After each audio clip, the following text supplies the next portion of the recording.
The wide receiver position for the Carolina Panthers has been quite the topic among fans over the last few weeks. Honestly, over the last few seasons, you go back and look at the trade with DJ Moore, and it feels like ever since that trade, Panthers fans have been sitting here wondering what is our problem. And so today I decided to sit down and take a look at the Carolina Panthers' success. So today I decided to sit down and take a look at the Carolina Panthers' lack of success in drafting wide receivers to figure out what is the problem. And I don't know if we'll be able to pinpoint it, but I think it's worth talking about and addressing because when we talk about successful wide receivers in the NFL, where teams find these gems, I mean, it can range in the first round to second to third to fourth to fifth. But the Panthers just haven't been able to do that. And even when they do, in the rare occasion that they find someone, they ship them off and have them on another team. But let's take a look here. And the reason we're emphasizing drafted guys is I went through, and I don't know how many people saw the video, where we broke down the current list of top 20 pass catchers. I say pass catchers because we got to throw in tight ends in the NFL and the receiving yards. You look at the list, 7 of the top 10, as it is today, have been drafted in the last 2 years. So that's rookies and second-year players on the current team.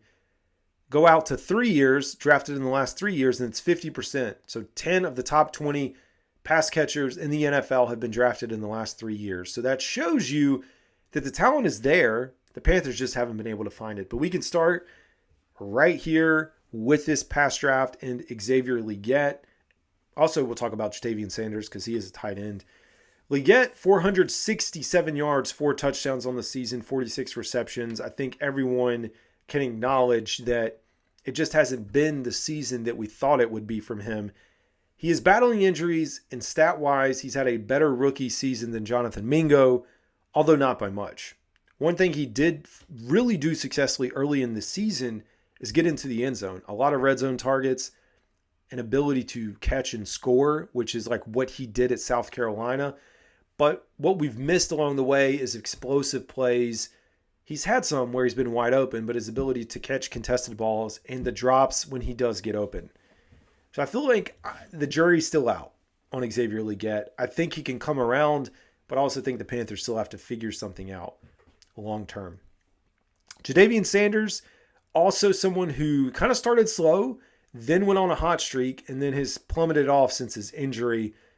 I'm not going to write him off. He's had one of the best seasons for a tight end for the Carolina Panthers in recent memory.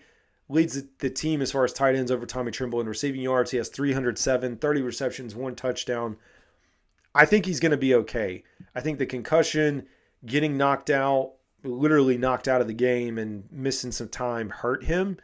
But I think overall, I feel good about him. Like if I was to rate and grade, I'd put him up there as like a B+ for potential. Not on the list of drafted players is undrafted free agent Jalen Coker, who is having a fantastic season, in my opinion.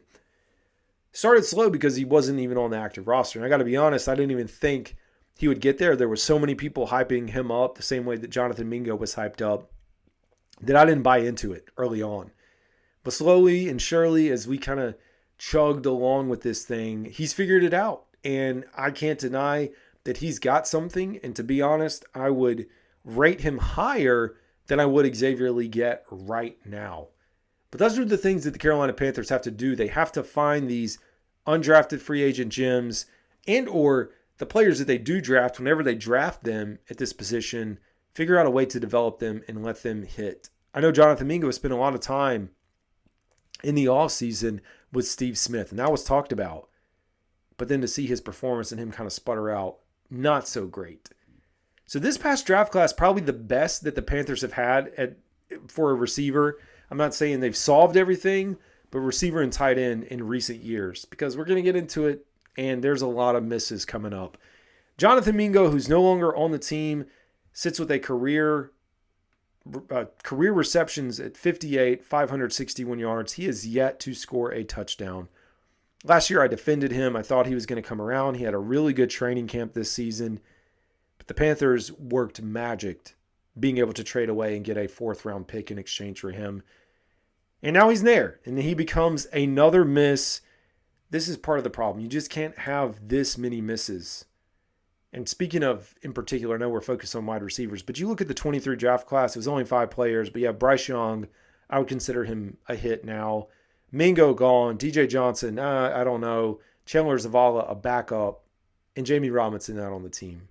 You're talking about one starter out of that entire class. Reason you don't have those draft assets and capital, you traded them away under the Scott Fitterer years, so it is what it is. No wide receiver or tight end drafted in 2022. Problem with the Panthers is they are drafting receivers in the second round, or the receivers just aren't panning out. Terrace Marshall Jr., who has bounced around in 2021, was selected in the second round, pick 59, has 67 receptions, 808 yards, 1 touchdown. He was another one this preseason, training camp. People were hyping him up. We're like, oh, he's coming around. This is his year. He's going to break out. You look at the cast of trio receivers that were there with him at LSU, and you're like, he's got to be. He's got to figure it out. He just hasn't. And he himself has bounced around as well, practice squad to practice squad. I think most recently now with the Las Vegas Raiders, finally got a catch on the season, so it's slow and steady. Tommy Tremble was also in this class, third round pick 83. Trimble has 83 receptions, 752 yards, 8 touchdowns. He just eclipsed 200 yards on the season, a little over 200 actually. His best season yet. But to be honest, when we're starting to measure playmakers and skill positions, we need a tight end that can get us 500, 600 yards. And I think that's being generous. Like, I'd love to see 800 to 1,000 yards. Like, those teams that have pass-catching tight ends that can put up those kinds of numbers open up a lot of things for offenses and for their quarterback. Tommy Tremble is a free agent. I do think the Panthers should bring him back as we specifically talk about him. Within this class, you have Chuba Hubbard as well. So I know we're talking wide receiver, tight end, but that's an example of a hit. A fourth-round pick who becomes your number one running back, pick 126. Another miss in this draft, Shi Smith, out of South Carolina, not in the NFL anymore. You can't have guys that you drafted 3 or 4 years ago. I know it was a later round pick, but not working out. He finished with 28 receptions, 400 yards, 2 touchdowns on his career. And who can forget the year they drafted Thomas Fletcher? That was in 21. No receivers or tight ends drafted in 2020. One receiver drafted in 2019. That was Terry Godwin, who was out of Georgia. He finished with 3 receptions, 32 yards. He's not in the NFL. That was a 7th-round pick. When you get into later round picks like that, it's like, okay. 2018, DJ Moore, first-round pick 24, closer to the production that we hope to get out of Xavier Legette at some point. But he has 549 career receptions, 7,400 yards, 34 touchdowns, of course. Traded away. Panthers get talent, they develop it, and then ship it out the door. Ian Thomas also in that draft class, putting it in perspective when you want to stack up Jatavian Sanders' stats and Tommy Tremble. 119 career receptions, 1,000 yards. Folks, 1,000 yards in his entire career. It's bad. 4 touchdowns. It feels like the end of Ian Thomas in Carolina. Curtis Samuel, I feel like was another hit in 17. Of course, that was also the Christian McCaffrey year. But Curtis Samuel, 341 receptions, 3,500 yards, 23 touchdowns. Still in the NFL. Like, I know he's kind of faded off a little bit, but you look at that as a potential hit. None in 16. Bo Sandlin, tight end, but not a hit. Devin Funches in 2015, no longer in the NFL, of course, 164, 2,265 yards. He actually had 21 touchdowns. Pretty significant. More touchdowns than Kelvin Benjamin. Kelvin Benjamin drafted out of Florida State, round 1, pick 28. Closer to Xavier Legette type. A little bit bigger and slower, but 209 receptions, 3,021 yards, 20 touchdowns for his career. No receivers in 13. You go back to 2012, Joe Adams. He was a 4th-round pick. 1 reception for 7 yards, and that was it. So Panthers have their work cut out for them.